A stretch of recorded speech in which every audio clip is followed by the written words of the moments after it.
zikr of Allah. In order to increase your iman, you really need to do zikr of Allah. Uski hadith kya hai? Ibn Umar reported the Messenger of Allah sallallahu alaihi wasallam said, "Do not speak too much without mentioning Allah. Verily, talking too much without remembering Allah hardens the heart." اس لیے گپ شپ لگائیں لیکن اتنی نہیں کہ دل سخت ہو جائے، باتیں کریں لیکن اتنی نہیں کہ دل سخت ہو جائے، اللہ کو بھی یاد کریں.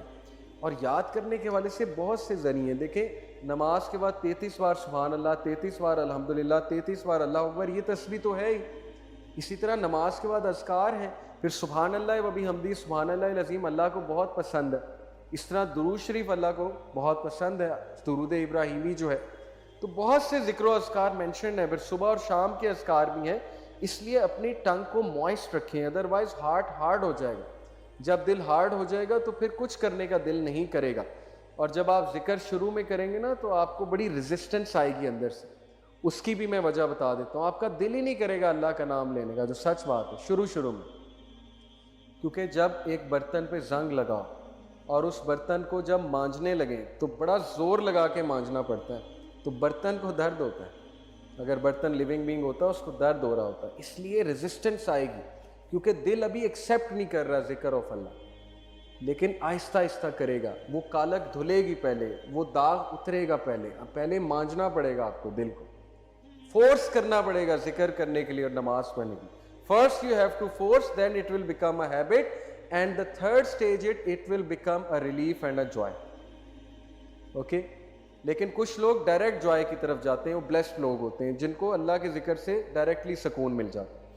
تو بی امنگسٹ دوز. تو اس لیے میسنجر آف اللہ صلی اللہ علیہ وسلم کو ایک صحابی نے کہا، messenger of Allah, the laws of Islam are too many for me. اللہ کے رسول اسلامک لاز بہت زیادہ ہیں، میں کس پہ عمل کروں؟ Tell me something I can hold on to. کوئی ایسا عمل بتائیں کہ میں کرتا رہوں، چلتے پھرتے کروں. The messenger of Allah صلی اللہ علیہ وسلم said, لا یزال لسانک رطبا من ذکر اللہ. Keep your tongue moist with the ذکر of Allah. چلتے پھر. اب دیکھ لیں ہمارے پاس کتنی اپرچونیٹیز آتی ہیں. ٹریفک سگنل پہ ہم رکتے ہیں تب ذکر ہو سکتا ہے، گاڑی چلاتے ہوئے ذکر ہو سکتا ہے، کسی ورک پلیس پہ جاتے ہوئے، کوئی فارغ ٹائم ہے تب ذکر ہو سکتا ہے. بہت سے ٹائم ہے ذکر کرنے کے، اور اس کے بینیفٹس چیک کریں آپ کتنے، آپ کے سول پہ، آپ کی جو ہے مائنڈ سیٹ پہ.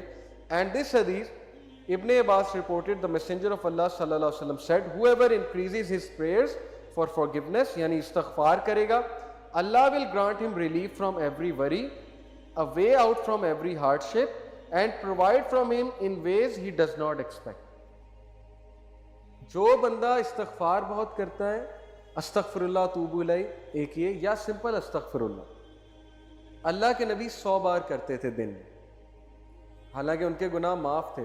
پھر بھی جو بندہ اللہ سے استغفار بہت زیادہ کرتا ہے، اللہ تعالیٰ اسے ہر ڈسٹریس سے ریلیف دے گا، اللہ ہر ہارڈ شپ سے اس کے لیے راستہ نکالے گا، اور اللہ تعالیٰ اسے وہاں سے دے گا کہ وہ سوچ نہیں سکتا. کتنی کیس سٹڈیز میں آپ کو بتا سکتا ہوں. ہمارے پاس یوتھ آتی ہے کاؤنسلنگ کے لیے، اپنے مسئلے شیئر کرتے ہیں، پرسنل مسئلے جو میں بتا نہیں سکتا.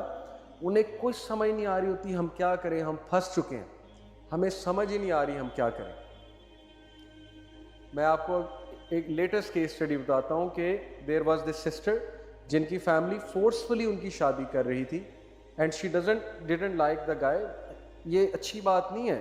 عورت سے پوچھنا چاہیے آپ شادی کرنا چاہتی ہیں کہ نہیں، اسلام نے رائٹ دیا، عورت اس پر تھوپنا نہیں چاہیے.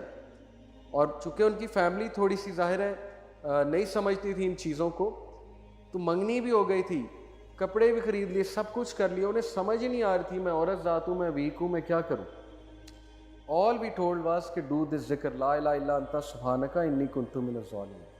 کیونکہ حضرت یونس کو اللہ نے اس سچویشن سے نکالا تھا، اندھیرے سے، مچھلی کے پیٹ سے، امپاسبل سچویشن سے. That's it. And she did it miraculously. Something happened. حالات ایسے پیدا ہوئے، وہ جہاں شادی ہو رہی تھی انہوں نے ختم کر دی. انہوں نے کہا کہ ہمیں لگ رہا ہے، ہماری انڈرسٹینڈنگ ہے کہ لڑکا لڑکی کی نہیں بن رہی آپس میں اتنی، تو بہتر یہ ہے کہ نہ کیا جائے، اسٹیپ ہی نہ لیا جائے. حالانکہ ان کے پیرنٹس نے کبھی ختم نہیں کرنا. تو یہ ایک کیس سٹڈی میں نے آپ کو بتائی ہے. ابھی بہت سے یوتھ ہیں جن کے امپاسبل ٹاسک پھنسے ہوئے تھے، لیکن انہیں استغفار کرنے کو کہا، یہ ورد کرنے کو کہا، وہ اس طرح نکلے کہ وہ حیران ہو گئے کہ یہ ہوا کیا ہے ہمارے ساتھ، کیسے اللہ نے نکالا ہے ہمیں. اس لیے اللہ کی فورسز کو کبھی بھی انڈر ایسٹیمیٹ نہ کریں، استغفار کو پکڑ لیں، انشاءاللہ you will C the result. میں ایک واقعہ سنا کے بات کو ختم کرتا ہوں۔ امام احمد بن حنبل کا ایک بہت مشہور واقعہ۔ امام احمد بن حنبل is one of the great imams, 4 imams ہیں۔ امام احمد بن حنبل اتنے مشہور تھے، اتنے فیمس تھے کہ لوگ لٹرلی ان سے ملنے کے لیے دور دراز علاقوں سے آتے تھے، اور تب سواریاں بھی نہیں اتنی ہوتی تھی۔ تو امام احمد بن حنبل ایک بار عراق کے ایک علاقے میں گئے، اور وہاں پر جب تھک ہار گئے تو ایک مسجد میں جا کر انہوں نے ریسٹ کرنا چاہا، تو ہوٹلز وغیرہ نہیں تھے اس علاقے میں۔ امام احمد بن حنبل چونکہ کام کے لیے گئے تھے، مسجد میں ریسٹ کر رہے تھے، تو مسجد کا خادم آیا، وہ سب کہتا ہے پتہ نہیں کون شخص ہے، کیونکہ پھٹے پرانے کپڑے تھے، سفر کر کے آئے تھے۔ انہوں نے کہا نکلو باہر، کون ہو تم؟ اب وہ امام اتنے ہمبل ہوتے تھے، اتنے ہمبل ہوا کرتے تھے، ہمارے بزرگ، انہوں نے نہیں بتایا میں امام احمد بن حنبل ہوں۔ انہوں نے کہا کہ I just want to rest a bit. اس نے کہا کہ ریسٹ الاؤڈ نہیں ہے، نکلو یہاں سے، چور چکے آ جاتے ہیں تم جیسے۔ امام نے ریکویسٹ کی لیکن نہیں، وہ بیچارے اٹھے، جا کر سیڑھیوں پر بیٹھ وہاں ریسٹ کرنے لگے۔ وہ بندہ وہاں بھی آ گیا، اس نے ہاتھ پکڑا ان کا، بازو پکڑ کے گھسیٹ کر دھکا دیا کہ نکلتے ہو کہ نہیں نکلتے۔ یہ کس کے ساتھ ہو رہا ہے؟ امام احمد بن حنبل کے ساتھ۔ ان امیجنیبل بیہیویئر۔ اگر اس کو پتہ لگ جاتا ہے امام احمد بن حنبل ہیں تو اسی وقت پاؤں پڑ جاتا۔ لیکن امام احمد بن حنبل کی آپ ہیوملٹی چیک کریں، انہوں نے نہیں بتایا کہ میں نہیں چاہتا کہ میرے پریشر میں آ کے میری عزت کرے۔ تو ایک بیکر قریب تھا جو بیکری والا تھا، وہ روٹیاں لگا رہا تھا، نان شان لگا رہا تھا، رات کا وقت تھا۔ اس نے دیکھا کہ یہ بھلا آدمی معلوم ہوتا ہے، غریب سا آدمی ہے۔ اس نے کہا اب ایسا کرے آپ میری طرف آ جائیں۔ امام احمد بن حنبل بڑا خوش ہوئے۔